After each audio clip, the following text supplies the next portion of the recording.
Assalamualaikum, selamat datang di Boim Islami. Kali ini, kajian dari Ustadz Khalid Basalaman tentang gantungkan masalahmu pada sujudmu. Oh ya, yang sudah subscribe saya doakan banyak rezeki dan masalah dapat segera diselesaikan. Amin ya robbal alamin.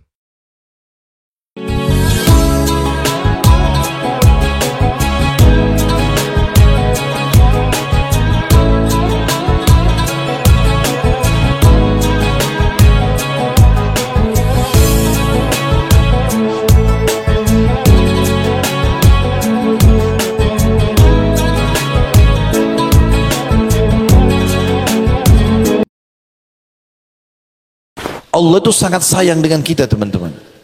Jangan bersangka buruk dengan Allah. Antum kalau sampaikan hajat apapun, Allah dengar. Allah itu lebih dekat daripada urat leher kita sendiri. Bismillahirrahmanirrahim. Surah Ghafir atau surah Mu'min juga nama lainnya ya. Surah nomor 40 ayat 60 Allah berfirman, A'udzubillahi minasyaitonir rajim. Wa qala rabbukum ud'uni astajib lakum. Innal ladzina yastakbiruna an ibadati sayadkhuluna jahannama dakhirin. Artinya, dan Tuhanmu berseru hai Muhammad, sampaikan kepada seluruh umatmu, berdoalah kepadaku, niscaya akan ku perkenankan. Pasti aku kasih. Minta apa saja aku kasih. Sesungguhnya orang-orang yang menyombongkan diri, maksudnya tidak mau berdoa dari menyembahku, maksudnya merendah, tunduk, memohon, merengek sama Allah, maka akan masuk neraka jahanam dalam keadaan hina dina. Jadi ayat ini menjelaskan kepada kita dengan sangat tegas kalau Allah akan memperkenankan doa. Juga dalam sabda Nabi SAW, ad-doa huwal ibadah. Doa itu adalah inti ibadah. Kata Ibnu Hajar rahimahullah, yang dimaksud dengan doa itu adalah ibadah, artinya bagaimana seseorang menggantungkan seluruh nasibnya, kebutuhannya, apapun hajatnya kepada Sang Pencipta Allah, dan dia tidak boleh lalai sedikit pun. Sebagaimana Allah sudah mengaturkan, mau nggak mau kalau dia sebagai seorang muslim, ada namanya doa mau tidur, doa bangun tidur, doa mau makan, doa habis makan, doa mau masuk rumah, keluar rumah, masuk kamar mandi, keluar kamar mandi, mau berhubungan biologis, mau apa saja, doanya banyak. Allah SWT sudah siapkan agar dalam setiap keadaannya dia selalu bergantung dengan Allah Subhanahu Wa Taala. Kalau teman-teman tidak mau berdoa, maka justru mengundang murkahnya Allah. Di dalam hadis riwayat Tirmidzi, Allah marah, kata Nabi SAW, Allah murka dengan orang yang tidak berdoa kepadanya. Itu dalam riwayat lain dikatakan, atau dalam naskah yang atau tulisan yang lain, barang siapa yang tidak berdoa maka Allah akan marah padanya. Jadi subhanallah, ada seorang penyair berkata, teman-teman sekalian, jangan kau minta sama manusia, karena kalau kau minta padanya dia akan marah. Kalau kita minta sama manusia sekali dikasih, 2 kali dikasih, 3 kali, 10 kali, dia akan marah. Tapi mintalah kepada zat Allah yang kalau kau tidak minta justru dia marah. Allah kalau kita nggak minta justru dia marah. Ya. Allah SWT murka, menganggap orang itu sombong, padahal dia butuh dengan Tuhannya. Sebagian ulama karena mengamalkan hadis ini sampai-sampai kepada hal yang kecil pun mereka minta kepada Allah. Seperti pada saat mereka mau keluar ke satu tempat tujuan, maka mereka berharap dimudahkan perjalanannya. Mereka berharap bisa menemui target yang dia inginkan, baik ketemu orang kah, membeli barang kah, apa saja, ingin makan makanan tertentu, maka dia dapatkan semua. Sampai kepada hal-hal yang kecil pun semuanya minta kepada Allah Subhanahu Wa Taala. Juga doa ini kalau Bapak Ibu lakukan, dia menjadi satu perbuatan yang sangat mulia dan besar sekali pahalanya. Di dalam hadis Tirmidzi juga dikatakan, kata Nabi SAW, tidak ada sesuatu yang paling mulia di sisi Allah melebihi doa. Lebih dalam kita masuk teman-teman ke bahasan doa. Itu tadi baru definisinya, gambaran tentang apa itu doa. Kita ada poin sebenarnya saya susun di sebuah tulisan saya, insya Allah terbit dalam bentuk buku dalam waktu dekat, judulnya Dahsyatnya Doa seperti ini. Ada barang muhasabah dulu. Yang paling pertama teman-teman, kita harus fahami poin penting dalam doa juga. Doa itu adalah ibadah. Maksudnya kita melihat hasilnya sudah dapat atau belum dapat, maka dia adalah ibadah. Dalam arti kata, kita tetap akan dapat pahalanya pada hari kiamat. Kalaupun kita tidak dapat ya, di dunia, tapi dia dicatat pahala. Yang kedua, doa yang dipanjatkan selama memenuhi syarat, nanti kita sebutkan syarat-syaratnya. Selama memenuhi syarat, maka pasti diterima. Hanya saja ada tahapan pemberian. Kata Nabi SAW, tidak ada seorang muslim pun di muka bumi yang berdoa pada Allah kecuali Allah akan menjawabnya, tetapi melalui salah satu dari 3 tahapan. Yang pertama, Allah beri langsung di dunia permintaannya. Misal dia mengatakan, ya Allah sembuhin saya, lalu dia ketemu sama seseorang, orang itu dokter misalnya, atau misal kalau ada yang bertanya begini, Ustaz, dari mana saya bisa tahu kalau doa saya diijabah sama Allah? Maka jawaban saya adalah datang dalam bentuk sinyal. Misal kita berdoa di sholat tahajud, ya Allah terimalah, sembuhkanlah penyakit saya misalnya. Ya Allah mudahkanlah rezeki buat saya, mudahkanlah jodoh, mudahkanlah pekerjaan misal. Dari mana kita tahu doa kita diijabah? Perhatikan contohnya, kata ulama adalah kalau kita bilang ya Allah sembuhin penyakit saya, lalu Allah sudah ijabah doa itu. Besok misalnya kalau kita sholat malam tadi malam minta, besok kita ketemu dengan seseorang tamu datang ke rumah, atau ada teman kantor yang kita ketemu, atau partner bisnis, atau tetangga, ngobrol-ngobrol secara umum, terus tiba-tiba masuklah pembicaraan kepada penyakit kita. Lalu dia bilang, setahu saya ada dokter yang bagus di sana. Lalu kemudian kita pergi ke dokter tersebut, konsultasi cocok, resepnya cocok, sembuh. Kira-kira pertanyaan saya teman-teman, dokterkah yang sembuhkan kita? Tentu bukan. Kenapa? Dokter pun kalau di resep cuma tulis semoga lekas sembuh ya. Enggak ada dokter tulis pasti sembuh. Pasti resepnya semoga lekas sembuh. Itu saja. Jadi Allah subhanahu wa ta'ala menjawab permintaan kita dengan cara seperti itu. Misal ya Allah mudahin rezeki buat saya. Tiba-tiba besok ada yang tawarin mobil, dia mau jual mobilnya, kita nggak ada duit mau beli mobil. Jangan buru-buru batalin. Siapa yang gerakin orang ini? Kenapa dia datang ke kita? Kok tiba-tiba tawarin ke saya? Baik, tunggu sebentar. Coba saya telepon teman-teman saya yang lain. Mungkin ada yang mau misalnya. Lalu mungkin dari situ teman-teman kita memberikan kita uang. Orang mengatakan minta jodoh. Berapa banyak orang yang menawarkan diri kepadanya, berapa banyak orang yang menawarkan anaknya. Tinggal dia menangkap sinyal itu. Doa Allah subhanahu wa ta'ala sangat dekat, dan dia akan beri kepada kita. Atau yang kedua, kata Nabi SAW, jadi tidak ada seorang muslim pun berdoa di muka bumi kecuali diterima doanya hanya melalui 3 tahapan. Yang pertama Allah kasih langsung kayak tadi. Yang kedua, dihilangkan keburukan yang akan menimpa dia. Kata Ibnu Qayyim rahimahullah, kalau ada seorang hamba misal berkata, ya Allah sembuhkan anakku, anaknya sakit. Lalu dia berdoa selama 10 tahun. Dan ternyata menurut dia anaknya belum sembuh. Maka kalau dia mengira bahwasanya doanya belum diijabah, kata Ibnu Qayyim itu kekeliruan yang sangat besar. Karena kalau dia tidak berdoa selama 10 tahun, pastikan anaknya lebih parah daripada itu. Berarti doanya sudah diijabah. Dan terlalu banyak doa-doa kita yang Allah subhanahu wa ta'ala berikan setiap hari dan menghilangkan masalah kita. Contoh misal, bukankah tiap hari kita lapar teman-teman sekalian? Lapar nggak tiap hari? Lapar. Kita cuma ucapkan begini, lapar ya. Tiba-tiba makan tuh.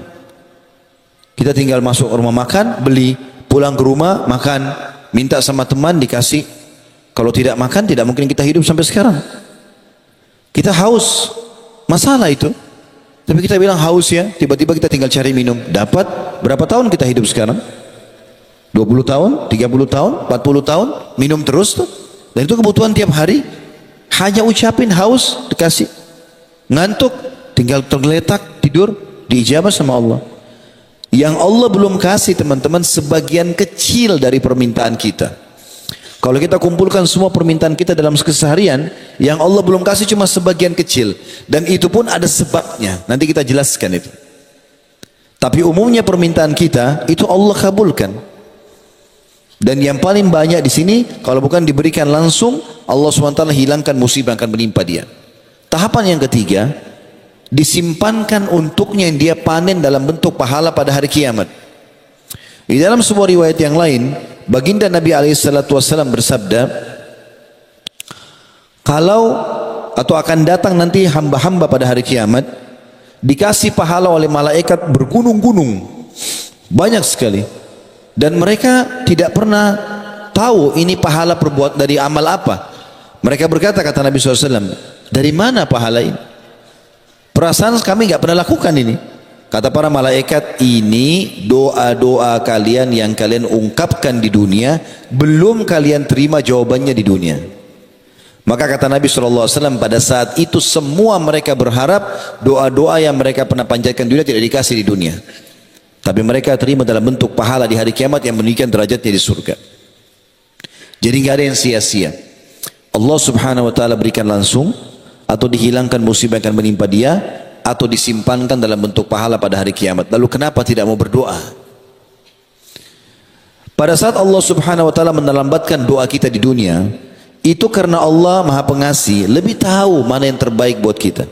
Mungkin kalau kita dikasih di dunia kecil, maka Allah simpankan, ya.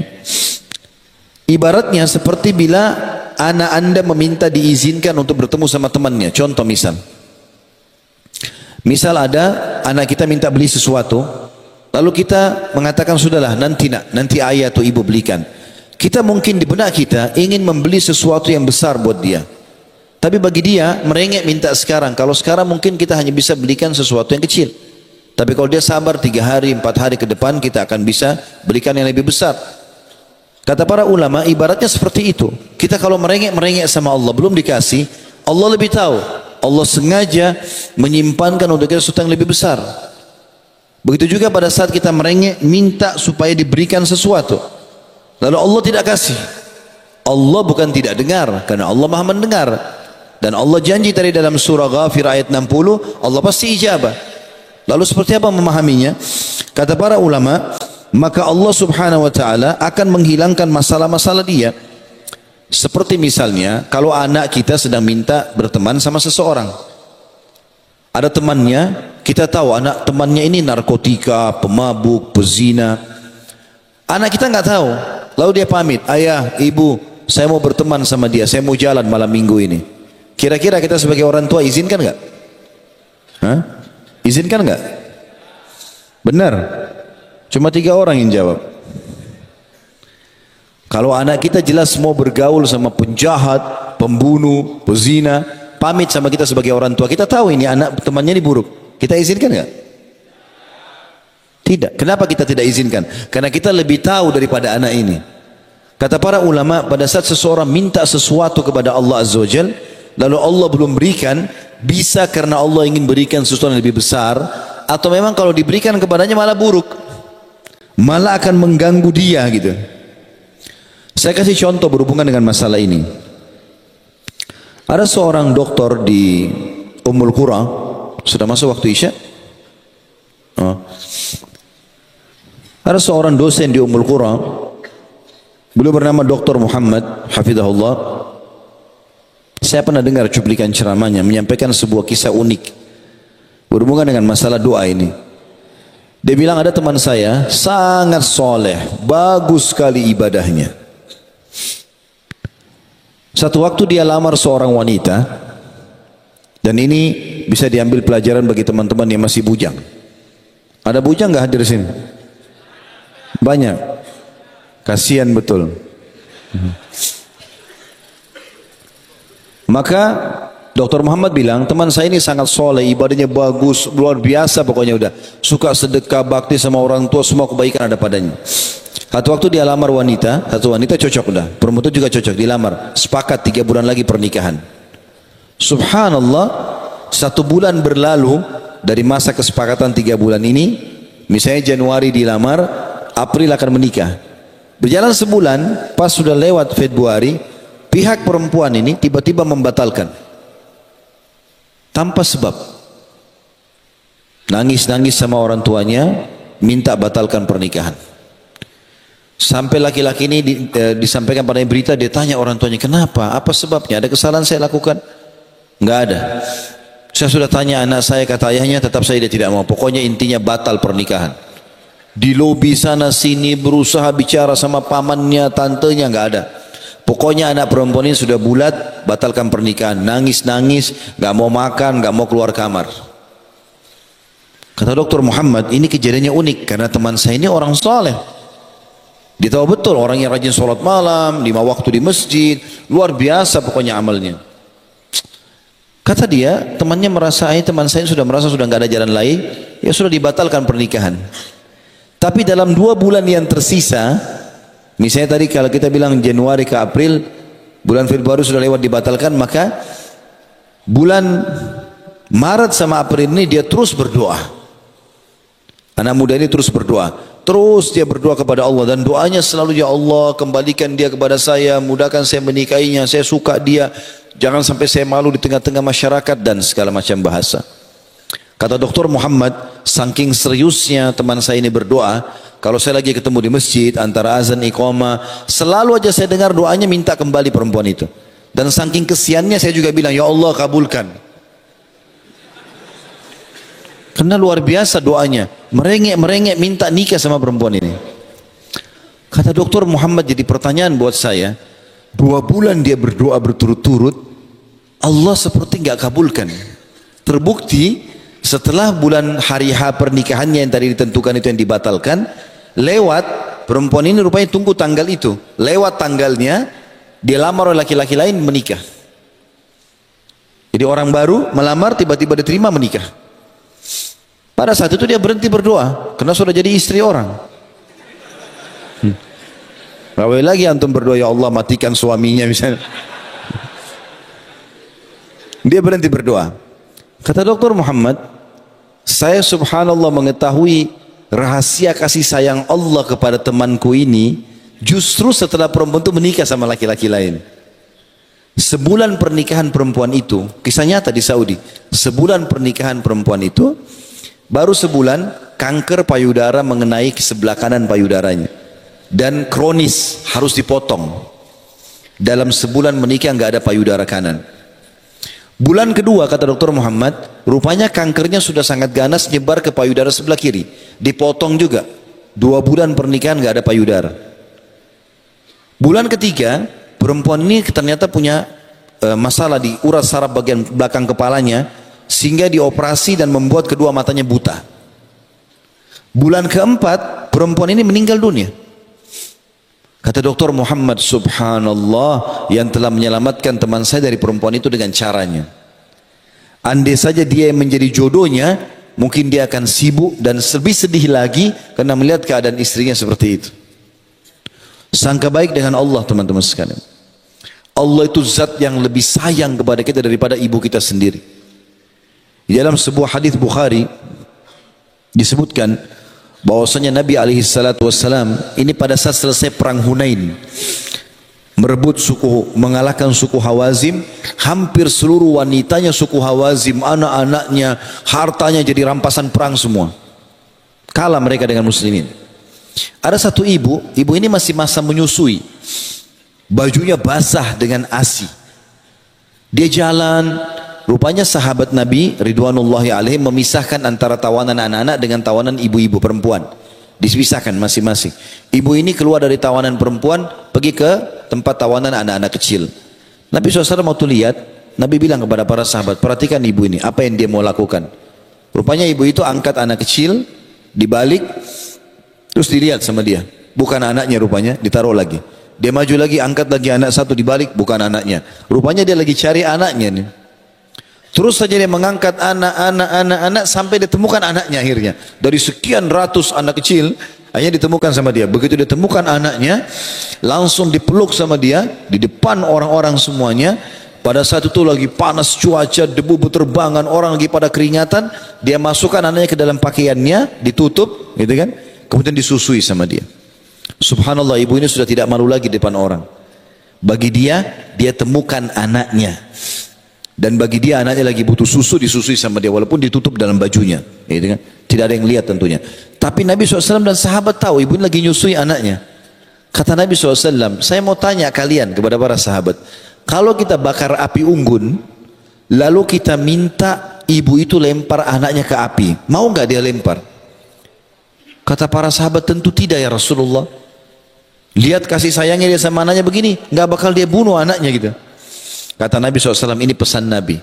Demi zat, maksudnya demi Allah, yang jiwa Muhammad dalam genggamannya. Maksudnya demi Allah, Tuhan kalian Allah lebih sayang kepada kalian daripada ibu itu kepada anaknya.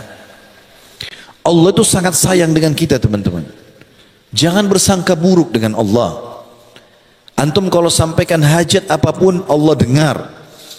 Allah itu lebih dekat daripada urat leher kita sendiri. Itu dalam firman Allah berbunyi seperti itu.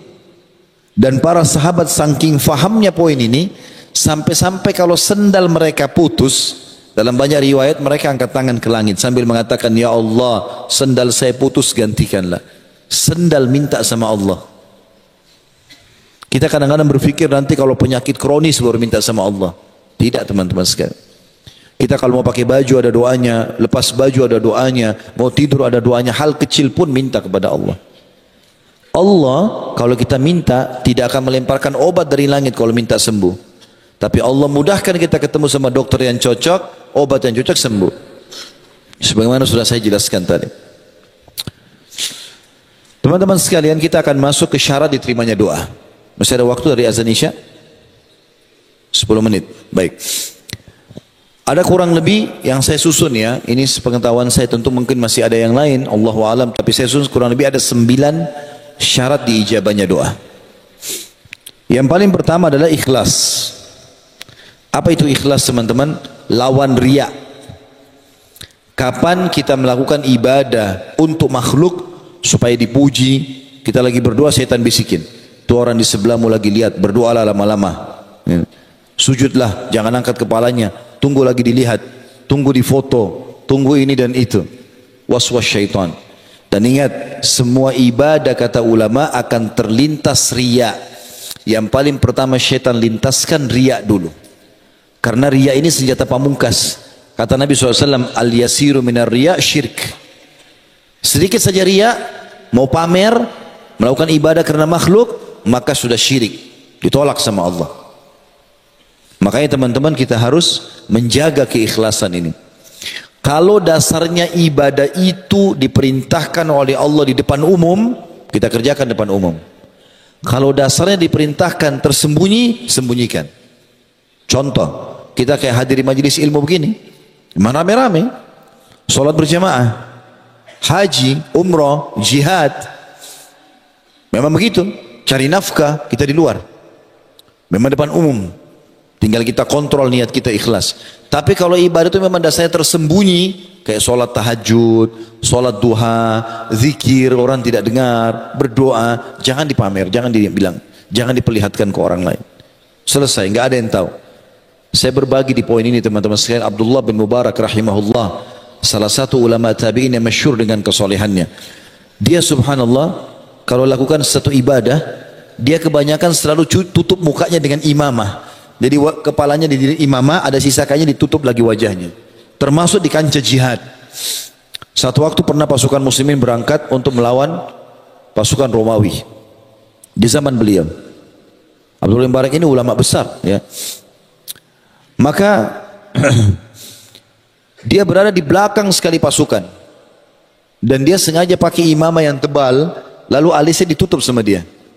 Dan kelopak mata di bawah hidungnya juga, di bawah matanya juga ditutup. Orang kalau pakai cadar atau pakai imamah seperti ini, kalau alisnya kelihatan masih bisa dikenal, oh ini si fulan. Tapi kalau ditutup alisnya, cuma bola mata, susah dikenal. Lalu dia berada di belakang sekali pasukan. Nggak ada yang tahu dia. Subhanallah, itu pasukan muslim ketemu sama pasukan kafir. Rupanya ada dari pasukan Romawi, satu orang berotot, badannya besar, memegang pedang yang sangat besar. Dan dia tunjukkan keterampilannya di depan pasukan muslimin. Banyak umat Islam yang takut menghadapi dia. Dia nantang, siapa yang mau duel? Siapa yang mau duel? Nggak ada yang maju, subhanallah. Muncullah Abdullah bin Mubarak dari belakang, tapi dia pakai tutupan muka tadi. Abdullah bin Mubarak ini badannya tidak besar, kecil. Maju, lawan orang tersebut. Terjadi duel yang sangat luar biasa hebat. Dengan beberapa gerakan saja berhasil dikalahkan dan terbunuh orang kafir ini. Yang tadinya karena kuatnya ototnya, sampai mungkin kalau ditebas dengan tebasan orang yang kekuatannya tidak banyak, maka tidak sobek kulitnya orang ini karena kekarnya. Seperti binaragawan kalau kita gitu. Tapi subhanallah Ibnu Mubarak bisa membunuhnya. Waktu dia mati, orang-orang pada bertakbir, Allahu Akbar, Allahu Akbar. Semangat umat Islam semangat lagi. Abu Barak jalan di pinggir pasukan, pergi ke belakang. Enggak pamer-pamer depan orang, angkat pedang, enggak, ke belakang. Orang Islam karena sibuk menghadapi musuh, tidak ada lagi yang lihat dia. Rupanya ada satu orang mengikuti dia dari belakang. Dia bilang, demi Allah saya mau tahu siapa orang ini. Lalu dikejar lagi dari belakang, diam-diam orang itu, Abdullah bin Barak lagi di belakang sekali, dia lewat dari belakang kuda, dia loncat, ditarik cadarnya, imamahnya, kelihatan mukanya. Pada saat itu Abdullah bin Barak marah, kenapa kau lakukan ini? Dia bilang, ternyata kau hai Abdullah. Ya. Kata dia, iya, tutupi aibku ini, kata Abdullah bin Barak. Dia menganggap kalau orang tahu, aib bagi dia. Perhatikan teman-teman dan bedakan dengan keadaan sebagian orang di antara kita. Baru nyumbang sedikit masjid, baru nyumbang sedikit untuk anak yatim, sudah satu negeri tahu. Ya. Bahkan subhanallah di era kita sekarang medsos tidak bisa kalau tidak diekspos. Ekspos sana sini. Mau pergi taklim saja sudah tulis pergi taklim. Pulang taklim. Sholat malam, pamer sama orang. Ya. Bedanya ikhlas dengan riya teman-teman, sebagian kata ulama ya, sebagian perbedaan dasar. Kalau ikhlas itu tidak akan bicara kecuali ada pertanyaan. Misal kita mau ke masjid, orang tanya, mau kemana Pak? Mau ke masjid. Kita nggak mungkin juga diam. Kalau kita bilang nanti kalau saya jawab riya nih, akhirnya orang jadi curiga. Kalau ditanya jawab, itu ikhlas. Ditanya saja. Kalau riya tidak ditanya, dia yang menceritakan, dia yang bertanya. Kau puasa nggak? Puasa nggak? Saya puasa. Nggak ada yang nanya. Riya. Gitu kan? Ikhlas ini Allah perintahkan dalam surah Al-A'raf, surah nomor 7 ayat 29. A'udzubillahi minasyaitonirrajim. Qul amara rabbi bil qist wa aqimu wujuhakum inda kulli masjidin wad'uuhu mukhlishina lahud-din kama bada'akum ta'udun. Katakanlah hai Muhammad, Tuhanku menyuruh menjalankan keadilan dalam setiap keadaan, harus adil. Dan katakan juga, luruskan wajah kalian di setiap solat dan berdoalah pada Allah dengan mengikhlaskan ketaatanmu kepadanya, sebagaimana Dia menciptakan kamu pada permulaan, demikian pula kamu akan dikembalikan kepadanya. Hati-hati di poin ini teman-teman. Saya tutup dengan ini, silakan solat habis ini, karena ada hadis yang cukup panjang saya sampaikan, riwayat Bukhari Muslim. Kata Nabi SAW, saya langsung terjemahkan saja, akan orang, aku diperlihatkan 3 orang yang pertama masuk neraka. 3 orang pertama masuk neraka. Lalu Nabi SAW mengatakan, yang pertama adalah orang yang mati syahid. Ini mati syahid teman-teman, bukan hal yang ringan, berat.